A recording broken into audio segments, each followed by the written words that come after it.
Camera, action.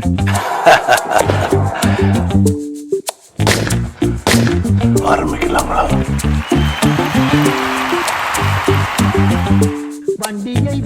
நான் அப்படியே shock ஆயிட்டேன். மானங்கட்டவனே, எனக்கு என் மானத்தை விட உன் உயிர் தான் முக்கியம்.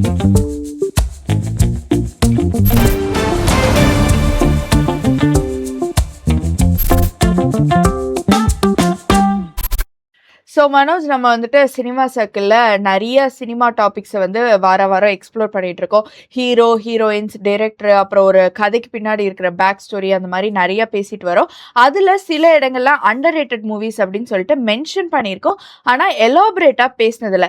அதனால இந்த வாரம் நம்மளோட ஃபேவரட் லிஸ்ட்டில் இருக்கிற சில அண்டர் ரேட்டட் மூவிஸை பற்றிட்டு டிஸ்கஸ் பண்ணலாம். ஓகே, அதுக்கு முன்னாடி இந்த வாரத்துக்கான சில அப்டேட் மட்டும் நான் சொல்லிடுறேன். இப்போ வந்து D55க்கான அப்டேட் வந்து வந்துக்கிட்டே இருக்குது. இதில் கன்ஃபார்ம் ஆகிருக்குது அப்படின்னு பார்க்குறப்போ சாய் அபியங்கரோட மியூசிக் வந்து கன்ஃபார்ம் ஆகிருக்கு. நெக்ஸ்ட்டு ஸ்ரீலீலாவும் சாய் பல்லவியும் நடிக்கிறதா கன்ஃபார்ம் ஆகிருக்கு. அதுக்கப்புறம் இந்த வாரம் வந்து வித்லோ வந்து ரிலீஸ் ஆகுது. டூரிஸ்ட் ஃபேமிலி படத்தோட டேரக்டரான அபிஷன் ஜீவித் வந்து இதில் ஹீரோவாக டெபியூ ஆகுறாரு. இந்த படத்தோட டேரக்டர் யாருன்னா டூரிஸ்ட் ஃபேமிலியில் ஏடியா ஒர்க் பண்ண மதன் அவர்கள். இதுதான் இந்த வாரத்துக்கான மேஜர் அப்டேட்டாகவும் இருக்குது. ஓகே, ஈவன் அந்த வித்லவ் கூட இப்போ வந்துட்டு ப்ரமோஷனில் ஃபர்ஸ்ட் டைம் தமிழ் படத்துலேயே வந்து பெசன் நகரில் ட்ரோன் ஷோலாம் வந்துட்டு போட்டிருந்தாங்க. ஸோ ஹைப் வந்து அதிகமாக தான் இருக்குது. ஏன்னா அபிஷன் ஜீவித் வந்து இப்போ ஒரு சென்டர் ஆஃப் அட்ராக்ஷனாக இருக்கார். ஸோ இந்த படம் எப்படி வருது அப்படிங்கிறத வெயிட் பண்ணி பார்க்கலாம். ஸோ இப்போ வந்து நம்மளோட டாபிக் உள்ள போகலாம். அதில் நம்ம பார்க்க போகிற ஃபர்ஸ்ட் படம் வந்துட்டு சைவம். இது வந்து ஏஎல் விஜயோட டைரெக்ஷனில் நாசர், அப்புறம் வந்துட்டு சாரா அர்ஜுன் அப்படின்னு இன்னும் நிறைய பேர் வந்து இந்த படத்தில் நடிச்சிருக்காங்க. ஜிவி பிரகாஷ் தான் இந்த படத்துக்கு வந்து மியூசிக் டைரக்டர். ஸோ இந்த படம் வந்துட்டு எப்படி ஸ்டார்ட் ஆகுது அப்படின்னு பார்த்தோம்னா, தெய்வ திருமகள் படம் முடிஞ்சோடனே வந்துட்டு விஜய் வந்து டிசைட் பண்ணிட்டாரு, அடுத்த மூவியும் வந்துட்டு ஒரு ஃபேமிலி ஜானர்ல, முக்கியமா இந்த கிராமத்தை பேஸ் பண்ணின கதையாக தான் இருக்கணும் அப்படின்னு சொல்லிட்டு அப்பயே வந்துட்டு டிசைட் பண்ணிடுறாரு. அந்த மாதிரி தான் இந்த சைவமும் உருவாகுது. இதோட இனிஷியல் ஸ்டேஜில் வந்துட்டு இது ப்ரொடியூசரும் வந்துட்டு ஏஎல் விஜய் தான்.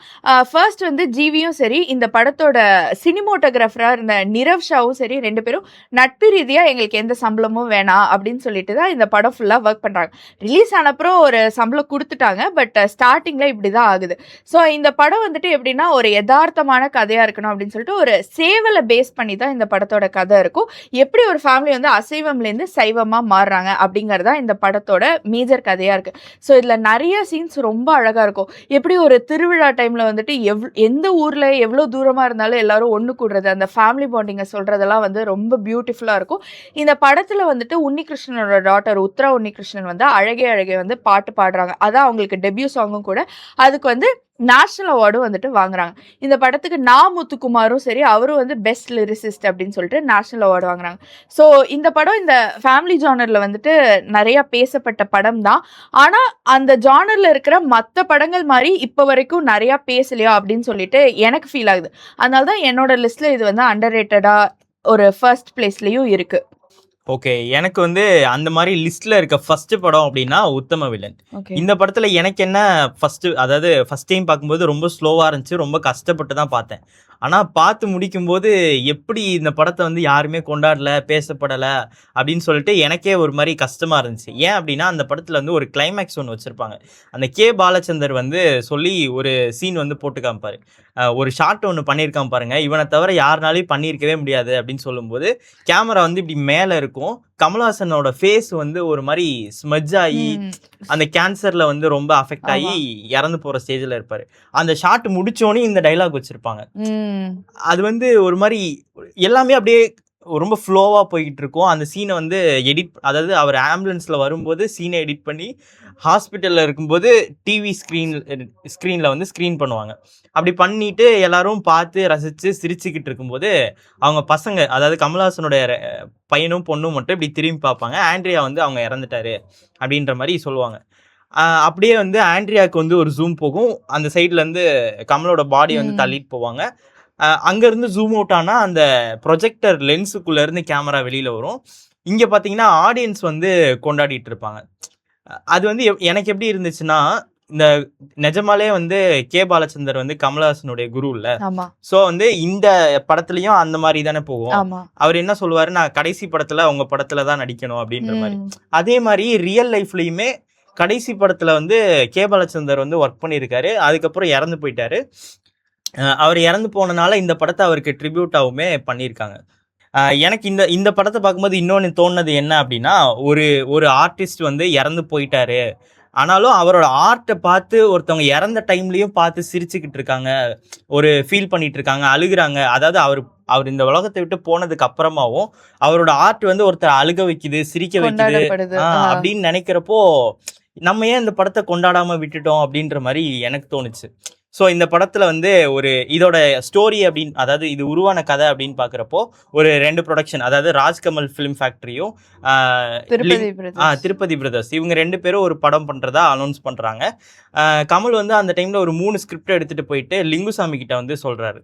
அதுல கமர்ஷியலா ஒர்க் ஆகக்கூடிய ஒரு ஸ்கிரிப்ட், அதுதான் வந்து உத்தம வில்லன். இதை சூஸ் பண்ணி பண்றாங்க. அந்த டைம்ல வந்து பிட்டர் சாக்லேட் அப்படின்ற மாதிரி நேம் வச்சிருக்காங்க. அதுக்கப்புறம் தான் உத்தம வில்லன் அப்படின்னு சொல்லிட்டு சேஞ்ச் பண்றாங்க.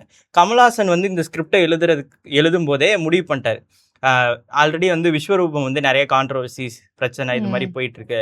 ஸோ வந்து நெக்ஸ்ட் கண்டிப்பா ஒரு ஃபன்னான ஸ்கிரிப்ட் தான் பண்ணணும் அப்படின்னு சொல்லிட்டு முடிவு பண்ணி தான் இந்த ஃபுல் ஸ்கிரிப்டையும் பண்றாரு.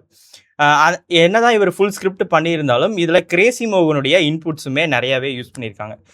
கேஸ்டிங் அப்படின்னு பார்க்குறப்போ கிட்டத்தட்ட ஒரு 4-5 பேர் ஹீரோயின்ஸ், அதாவது தீபிகா படுகோன், காஜல் அகர்வால், த்ரிஷா, இந்த மாதிரியான பீப்புள்ஸ்லாம் வந்து லிஸ்ட்ல இருந்திருக்காங்க. அப்புறம் கடைசியா விஸ்வரூபம் ஹீரோயினான பூஜா குமார் அண்ட் ஆண்ட்ரியாவையே திரும்ப ஃபிக்ஸ் பண்றாங்க. ஆக்சுவலா உத்தம வில்லன் வந்து எனக்கும் ரொம்ப ஃபேவரட்டான ஃபிலிம்.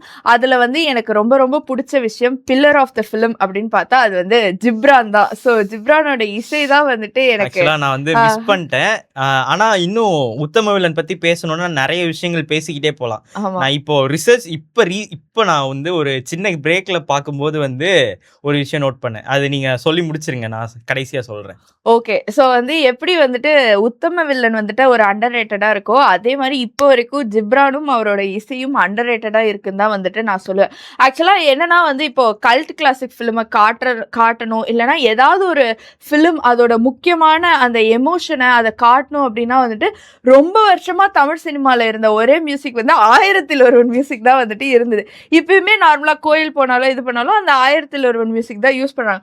அதுக்கப்புறம் ஒரு ரெவல்யூஷன் மாதிரி வந்த மியூசிக் வந்து ஜிப்ரானோட அந்த மிருத்யுஞ்சயஹோ, அந்த மியூசிக் வந்து இப்போ வரைக்கும் ஏதாவது தமிழ் படங்கள்னு இல்ல எல்லா படங்கள்லயும் ஒரு முக்கியமான விஷயத்த காட்டணும்னா அதுக்கு வந்து எல்லாத்துக்குமே அது செட் ஆகும்.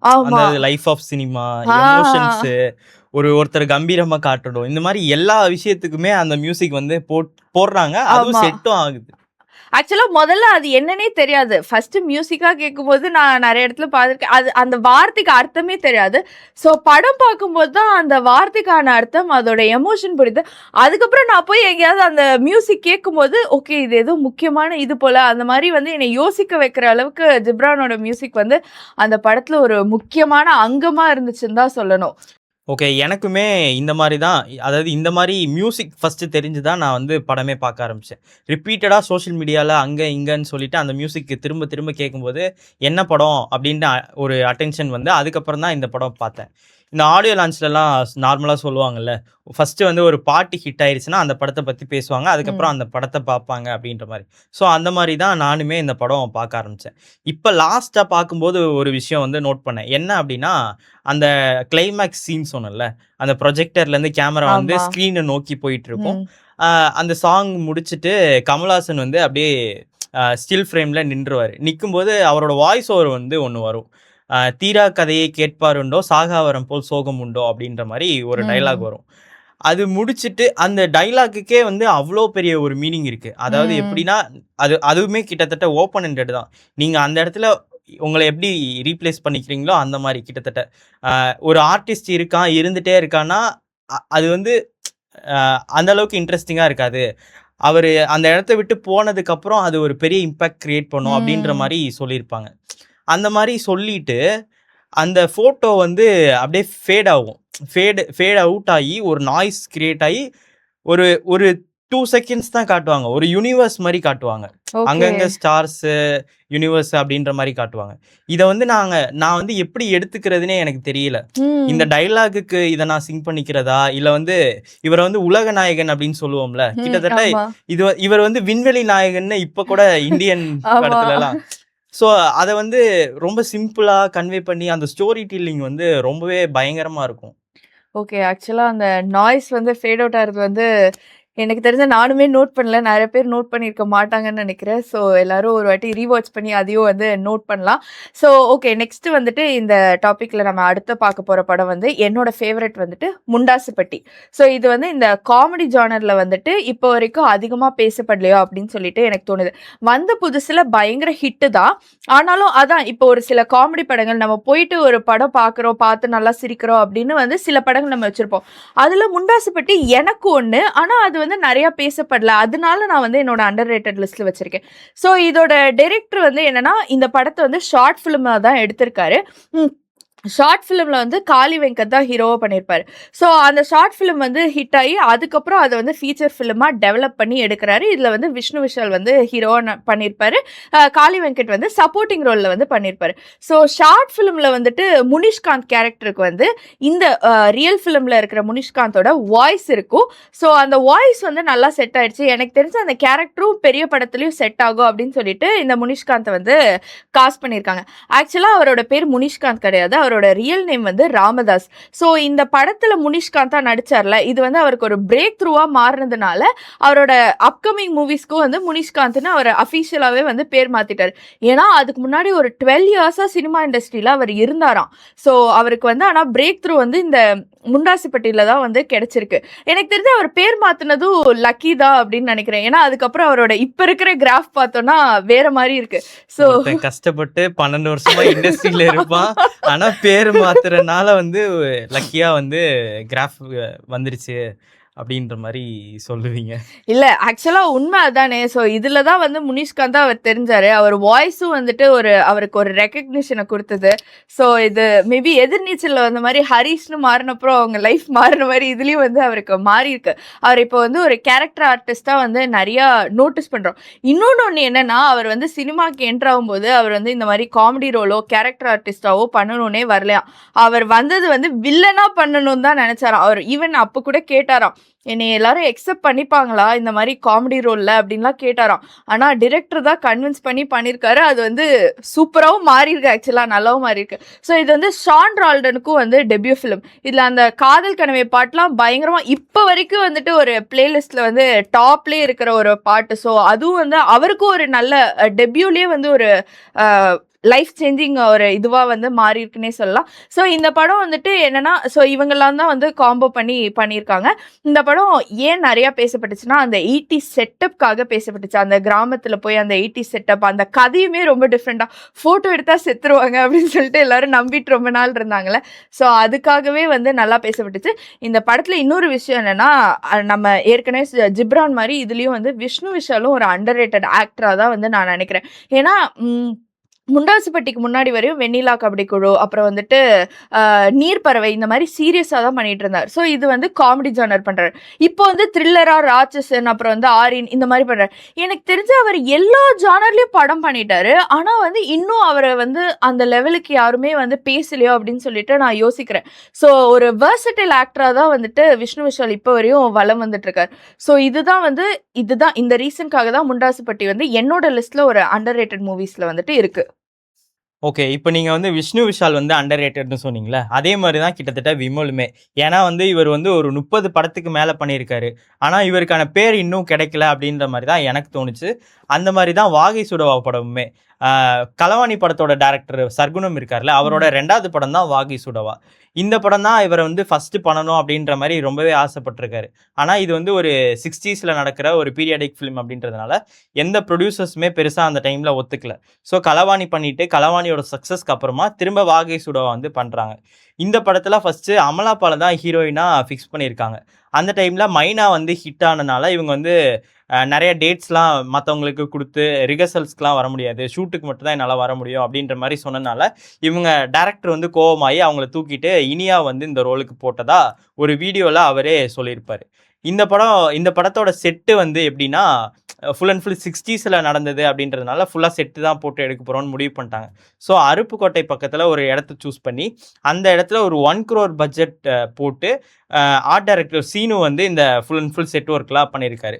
எந்த அளவுக்கு ரியல் அப்படின்னா, ஒரு ஆலமரம் அதுல வந்து காமிச்சிருப்பாங்க. அந்த ஆலமரமே கிட்டத்தட்ட செட்டு தான். அது எப்படி செட்டுனா, வேற ஒரு இடத்துல வளர்ந்த ஆலமரத்தை வேரோட புடுங்கிட்டு வந்து இந்த செட்டுக்கு நடுவுல புதைச்சி வச்சு ஷூட் பண்ணியிருப்பாங்க. ஸோ அந்த அளவுக்கு ரியலாக ஒர்க் பண்ணியிருக்காரு அந்த ஆர்ட் டைரக்டர். அது மட்டும் இல்லாமல் இந்த படத்தில் வர காஸ்டியூம்ஸு, ப்ராப்ஸு இது எல்லாமே ரொம்பவே ரியலாக பண்ணியிருப்பாங்க. மெயினாக எனக்கு ரொம்பவே பிடிச்ச ஒரு சீன் அப்படின்னா, அந்த சின்ன பசங்களாம் சேர்ந்து அந்த ரேடியோவை வந்து தூக்கிட்டு போயிட்டு வச்சுருப்பானுங்க. உள்ளேருந்து யாரோ பேசுகிறாங்க, உடச்சி உள்ளே இருக்கான்னு பார்ப்போம் அப்படின்னு சொல்லிட்டு கல் எடுத்து உடைக்க போகும்போது ஒரு பையன் சொல்லுவான், உள்ளக்க மனுஷங்க இருப்பாங்கடா, நீ அடிச்சனா செத்து போயிடுவானுங்க அப்படின்ற மாதிரி. அந்த விஷயம்லாம் வந்து ரொம்பவே நல்லா இருந்துச்சு. ஸோ இந்த மாதிரி இவ்வளோ எஃபர்ட்ஸ் போட்டு ஒரு கல்வி வந்து எந்த அளவுக்கு முக்கியன்றதை ரொம்பவே சூப்பராக காமிச்சிருப்பாங்க. ஆனால் அந்த டைமில் இது பெருசாக கொண்டாடப்படலை அப்படின்னு தான் சொல்லணும். ஓகே. ஆக்சுவலா எனக்குமே வந்து வாகீசுடா வந்து ரொம்ப ஃபேவரட் ஃபிலிம் தான். ஆக்சுவலா அகெயின் இதோட ஒரு முக்கியமான பில்லரா இருக்கிறது வந்து ஜிப்ரானும் அவரோட இசையும் தான். ஸோ இப்போ என்னோட அந்த அண்டர் ரேட்டட் லிஸ்ட்ல வந்து வர அடுத்த படம் வந்துட்டு கேர் ஆஃப் காதல். இது வந்து அண்டர் ரேட்டட் அப்படிங்கிறத தாண்டி அன்னோட்டிஸ்னு கூட சொல்லலாம். ஏன்னா வந்து எத்தனை பேருக்கு இந்த படம் வந்திருக்கு அப்படின்னு தெரியுமா அப்படிங்கிறதே எனக்கு தெரியல. ஸோ இது என்னன்னா தெலுங்கு படமான கேர் ஆஃப் கஞ்சிரா பாலம் அப்படின்னு சொல்லிட்டு, எனக்கு அது நான் கரெக்டாக ப்ரொனவுன்ஸ் பண்றேனான்னு தெரியல. இது விசாகப்பட்டினத்துல இருக்கிற ஒரு கிராமத்தை பேஸ் பண்ணின கதையா இருக்கிறதுனால அந்த பேரையே வந்துட்டு வச்சுட்டாங்க.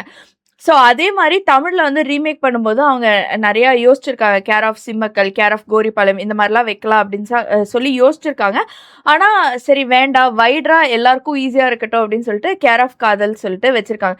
இதோட டைரக்டர் யாரு அப்படின்னு பார்த்தோம்னா, அவர் வந்து தெலுங்குல கேர் ஆஃப் அந்த படம் இருக்குல்ல, அதுல வந்து ஏடியா ஒர்க் பண்ணவர், தமிழ்ல வந்து டெபியூ பண்ணி இந்த படத்தை வந்து எடுத்திருக்காங்க.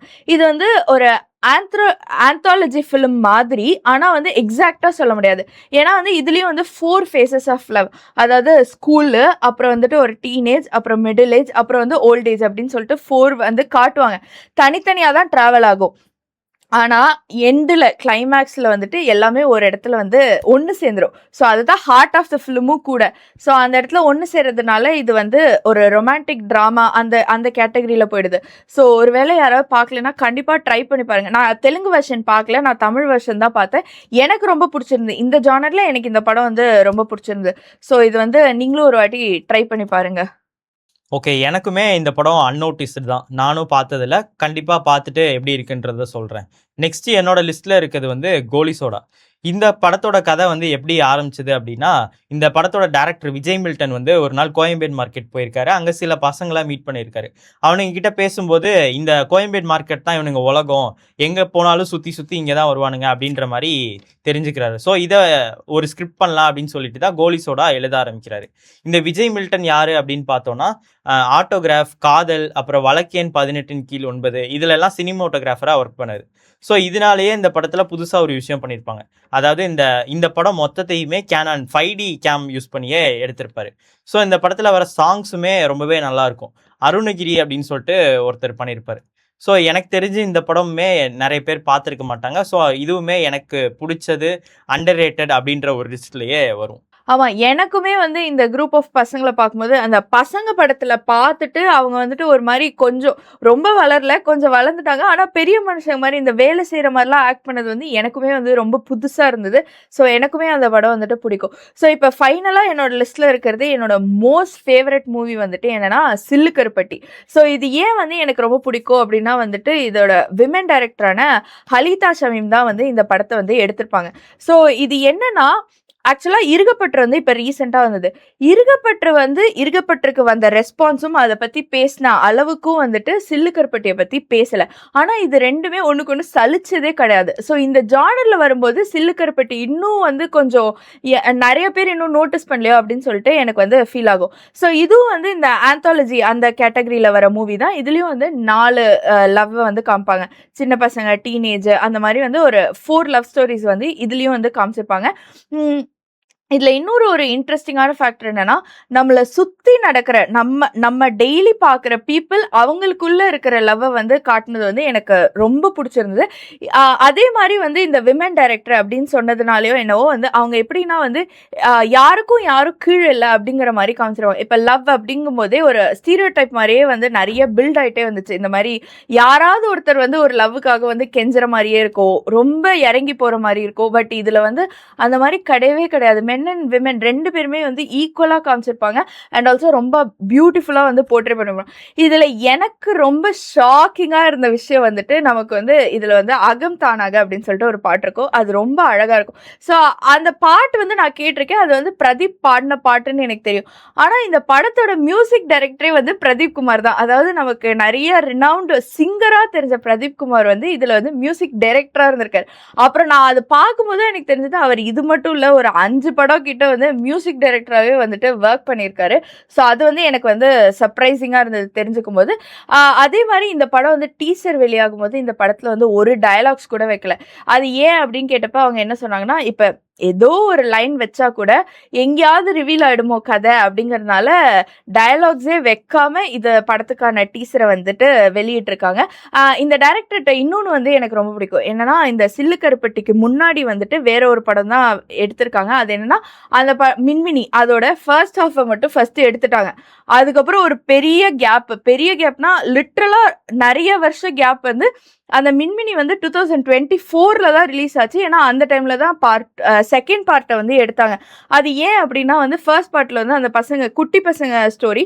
ஸோ அந்த ஸ்கூல் டைம்ல படிக்கும்போது ஃபர்ஸ்ட் பார்ட் எடுத்துட்டாங்க.